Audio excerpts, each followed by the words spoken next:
안녕하십니까. 반도체 소식을 전하는 고독 달팽이 김석준 소장입니다. 서두에 미리 말씀을 드리겠습니다. 저도 삼성을 응원하는 입장이지만 삼성을 하시는 분들은 오늘 이 내용이 조금 안 좋게 들릴 수도 있겠습니다. HBM 승자는 SK 하이닉스입니다. 이미 판결이 났습니다. 삼성이 SK를 넘지 못하는 4가지 벽이 있습니다. 그걸 한번 살펴보도록 하겠습니다. 왜 지금 사이클에서는 SK가 하이닉스가 구조적으로 앞서고 있는가, 이 질문입니다. 그러다 보니까 삼성이 잘못하는 부분이 나타나는 거죠. 지금 AI 메모리 슈퍼 사이클입니다. 그런데 두 가지로 이렇게 가고 있습니다. 범용 메모리 반도체와 HBM입니다. 이게 어느 것이 뭐 더 좋으냐고 말을 할 수 없을 정도로 수익률이 굉장히 좋습니다. 범용 메모리 반도체 같은 경우는 지금 뭐 수익률이 70% 얘기가 나오고 있기도 하고 있거든요. 그래서 구조적 격차 분석 이런 말, 그 다음에 구조적 공급 부족 시대입니다. 지금은 AI 반도체가 앞서가면서 구조적으로 지금 이 공급 부족이 심각합니다. HBM 공정에 이제 스택이 최적화됐죠. SK 하이닉스는 이미 프로덕션 그레이드라고 해서 이 모든 것이 검증이 다 끝났습니다. 그래서 SK 하이닉스는 HBM 스택 공정, 스택이라는 쌓는 걸 얘기를 하죠.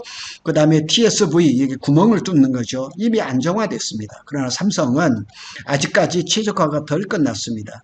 SK 하이닉스가 가장 고도화됐다는 것은 뭐 업계에 다 알려진 일입니다. 범프의 신뢰성이라든가 특히 마이크로 범프 열 스트레스에서 SK 하이닉스의 기술은 아주 최고입니다. 그래서 패키지 온도 프로파일 뭐 관리라든가, 그래서 SK 하이닉스는 HBM3E까지 안정화, 삼성은 여전히 커플링. 왜 엔비디아하고 뭔가 약간의 그 삐걱거림이 있어요. 당연히 삼성도 HBM3E를 지금 납품을 하고 있지만 수량이 적습니다. 그런데 SK 하이닉스가 엔비디아하고 HBM에 대한 이 거래를 하는 데 있어서 최근에 HBM3E 12단의 물량을 늘렸다 그래요. 그 얘기는 뭐냐면 HBM4가 조금 늦어진다는 얘기죠. 그래서 엔비디아가 브로드컴, 구글, TPU, SK 하이닉스가 우선 밸리데이션, 그러니까 검증이 끝났어요. 우선, 그러니까 이 모든 업체들이 이 HBM을 SK 하이닉스 것을 먼저 생각한다는 사실입니다. 삼성은 이제 공정 수율이라든가 이런 것들이 아직까지는 검증된 것은 아니에요. 그래서 엔비디아도 지금 불안해하는 게 뭐냐면 이렇게 수율이라든가 이런 것들이 SK만큼 올라오지 않았다는 거예요. 그래서 SK 하이닉스가 업계에서는 뭐 심각하게 뭐 3년이나 앞서 있다 뭐 이런 얘기를 하는데도 있습니다. 그래서 단순한 기술 차이가 아니라 프로세스 통합의 능력의 차이라고도 말하기도 합니다. ASP 레버리지, ASP는 이제 평균 단가를 얘기하죠. 그래서 SK 하이닉스는 사이클에서 EBIT, 뭐 영업이익률 이런 걸 얘기하죠. 탄력이 압도적으로 큽니다. 그래서 제품 믹스에서도 SK 하이닉스는 HBM이 워낙에 잘 되니까 뭐 DDR5도 잘 하고 있고, 여기 삼성은 아직까지 HBM에서 큰 그 실적을 많이 못 봤기 때문에 여전히 그 모바일 D램이라든가 이런 비중이 높은 편이죠.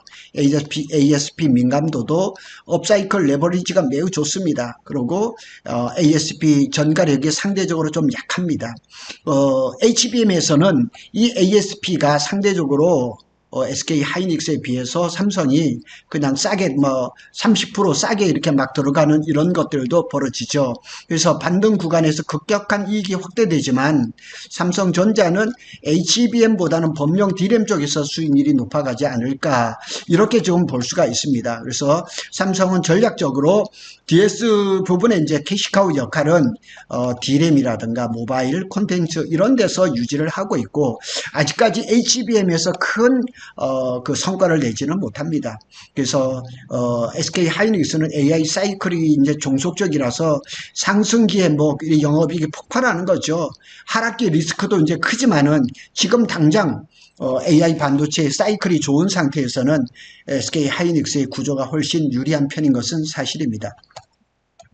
그러고 이제 팹 아키텍처 및 이제 캐펙스 집중도에도 보면 삼성은 이제 약간 분산돼 있고 SK 하이닉스는 이렇게 좀 집중돼 있다는 거죠. 그래서 삼성의 이제 팹의 아키텍처를 본다 그러면 D램, 파운드리, 시스템 반도체, 낸드까지 캐펙스가 넓게 분산돼 있어요. 그리고 이 P4, P5, P6까지 모두 메가 팹 구조죠. 라인 전환 비용이 매우 큽니다. 평택 캠퍼스에도 보면 P2, P3에도 보면 그 구형 D램 라인을 다 갈아엎었습니다. 그래서 P2에도 보면 원시 D램으로 바꿨고 P3도 지금 원시 D램으로 거의 마무리 단계에 있습니다. P4는 당연히 원시 D램으로 가죠. 1년 안에 HBM 캐파만 폭발적으로 늘리기는 어려운 구조입니다. 그리고 삼성이 지금 HBM을 뭐 이렇게 엔비디아라든가 다른 업체에 그 대량으로 이렇게 계약한 것들이 없기 때문에 사실은 범용 D램 쪽으로 신경을 더 많이 쓰는 것은 사실이죠. SK 하이닉스는 사실상 뭐 D램, HBM 중심의 뭐 거의 단일 구조죠. 파운드리나 뭐 시스템 이런 것들이 없으니까요. 그래서 이제 M16이라든가 M15X라든가 모든 것들은 다 HBM에 그냥 초점이 맞춰져 있습니다. 캐펙스의 70% 이상이 D램과 HBM에만 있습니다. 낸드는 국내에서 안 만듭니다. 중국에서 만듭니다. 그래서 업사이클에서 레버리지 효과가 두세 배 더 나타날 수 있다. 이렇게 얘기를 합니다. 삼성은 이제 종합 반도체 회사라서 민첩성이 떨어진 반면 SK는 HBM 단일 종목이라서 속도가 훨씬 빠르죠. 이런 하여튼 특징을 살펴볼 수가 있죠. 그래서 엔비디아는 벤더 밸리데이션 이건 벤더 사이에 어떤 검증이 끝났다는 얘기죠. 그래서 SK 하이닉스는 이미 골든 벤더다 이런 말도 나오고 있습니다. 그래서 현재 이제 엔비디아 기준으로 본다면 HBM3는 뭐 얘기할 필요 없고 HBM3도 사실상 선점을 하고 거의 독점 구조로 갔다가 이제 마이크론이 조금 잠식을 하고 삼성이 조금 이렇게 가져가는 거죠. HBM4에 대해서는 이미 뭐 얘기할 필요도 없을 정도로 첫 벤더, 포스트 벤더 검증이 벌써 절차를 마쳤고 실질적으로 포스트 패스 벤더라고 이렇게 말도 이렇게 붙여져 있습니다. 그래서 지금 엔비디아가 루빈에 들어간 HBM4는 초기 제품은 거의 SK 것이 될 것이고 그 다음에 마이크론, 그 다음에 삼성이 아직 퀄 통과가 아직 안 됐습니다. 그래서 그 다음을 차지할 것 같습니다. 삼성은 HBM3에서 일부 TTV를 통과를 했다. TTV라는 말도 제가 이제 처음 배웠는데요. TTV란 뭐 이런 얘기인데 다시 말해서 이 제품은 우리 GPU에 붙여도 된다라고 승인한 상태라는 거죠. 그래서 삼성의 HBM3 12단이 엔비디아의 어디에 들어가서 어디 뭐 예를 들어서 호포라든가 블랙웰이겠죠. 블랙웰 이런 데 들어갔다는 얘기가 기사가 지금 잘 안 나오고 있거든요. 그래서 분명히 납품은 하고 있는데 이제 뭐 4분기 정도가 된다 그러면 내년 한 1월 중순 정도 된다 그러면 25년 4분기 실적 발표를 하게 되면 거기에 HBM에 대한 언급이 있겠죠. 그때 돼서야 이제 팩트를 이제 확인할 수가 있겠죠. 그래서 HBM4는 이제 뭐 개발 중이거나 조금 후행하죠. 그래서 밸리데이션 뭐 이렇게 검증 확인 순서가 늦으면 출하 타이밍도 늦어지고 사이클 초반에 이익을 못 가져가죠. 그래서 이 HBM4 루빈의 사이클의 초반 이익은 누가 가냐? 당연히 SK 하이닉스가 가져가고 조금 남은 상태는 마이크론이 가져가죠. 그래서 이 삼성이 SK를 치고 가지는 못하지만 마이크론은 치고 가야 되는데 그게 어느 정도 되는지 그걸 잘 모르겠다는 얘기예요. HBM 시장은 선점한 밴더가 사이클 내내 대부분을 가져갑니다. 그게 SK란 말이에요. 그제 구조적 특성 때문에 SK 하이닉스가 밸리데이션 타이밍 싸움에서 이미 승리했습니다. 그러니까 지금 SK 하이닉스는 HBM4가 조금 늦어지니까 지금 범용 D램, 원시 D램의 캐파를 어마하게 늘리고 있습니다. 그래서 그런 전략도 굉장히 좋다 이렇게 봅니다. 그러면 삼성이 역전할 가능성은 있을까? 존재합니다. 삼성이 가진 강점도 분명합니다.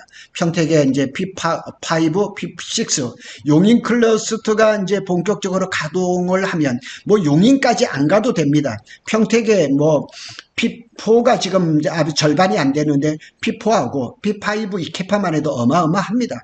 그래서 캐파 체급이 뭐 그냥 이건 헤비급입니다. 그래서 양산 캐파는 결국 삼성이 가장 규모가 큽니다. 그래서 엔비디아의 루비는 GB300이라든가 NVL 144, 뭐 TPU 시장, 이 세 시장이 확대가 되면 될수록 HBM이 엄청나게 폭발적으로 많이 필요하기 때문에 두세 개의 벤더 모두가 필요한 거죠. 그래서 삼성이 뭐 엄마의 기죽어 할 필요는 없습니다. 사실은 뭐 SK가 잘하는 거 우리나라 기업이니까 인정해야 됩니다. 삼성이 잘할 수 있도록 우리가 후원하고 이렇게 응원하고 그러는 거죠. 삼성이 그런데 또 한 가지 있습니다. HBM4 이후에서 베이스 다이란가 로직 다이 이런 것들 통합 혁신안을 선도할 가능성이 상당히 높아요. 지금 TSMC가 HBM이나 그런 데다가 GPU를 그냥 다 집어넣으려고 지금 많이 그러고 있거든요. 그런데 SK 하이닉스는 그런 로직 설계를 못 한단 말이에요. 그러니까 삼성은 이걸 할 수 있단 말이에요. 베이스 다이, 로직 다이를 이걸 통합을 해가지고 HBM에다 GPU를 넣는다든가 뭐 이런 어떤 것들이 이제 획기적인 게 나온다 그러면 그러니까 삼성종합기술원에서 SK가 하지 못하고 TSMC, 엔비디아가 생각하지 못하는 혁신적인 어떤 HBM의 프로세서를 만들어서 제품을 낸다 그러면 그때부터는 독주하는 거죠. 하늘을 날아버리는 거죠. 그래서 현재는 SK 하이닉스가 독주를 하지만 26년 이후에는 삼성이 반격할 구도는 충분하다. 또 물량도 충분하다. 그러니까 그 시간까지 아직 시간이 좀 있습니다.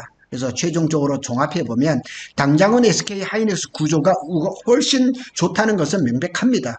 위 논리 네 가지가 다 맞습니다. 공정이 안정화되어 있고 제품 믹스도 좋고 캐펙스 집중도도 좋고 엔비디아의 밸리데이션도 좋고 이 네 가지 요소가 단순한 일시적인 격차가 아니라 구조적인 우위예요. 왜냐하면 오랫동안 SK 하이닉스와 엔비디아가 공동으로 HBM을 개발을 했어요. 그 사이에 삼성은 끼지를 못했단 말이에요. 그러니까 이 25년을 그 기점으로 해가지고 삼성이 이제 치고 나가야 되는데 그게 이제 어쩌면 26년 한 하반기부터 시작되는 HBM4 시장에서 이렇게 그 치고 나가는 계기를 마련을 해야 되겠다. 24, 26년까지는 SK 하이닉스 우위 확정 구간이 뭐 틀림없습니다. 그래서 27년, 28년 이때는 HBM4입니다.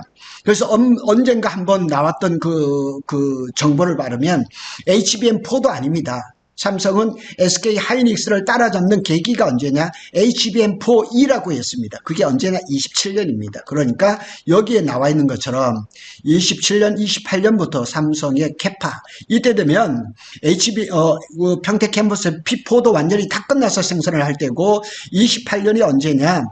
P5의 첫 번째 팹이 가동하는 시기입니다. 그래서 삼성전자의 캐파 생태계 역전 시나리오가 가능합니다.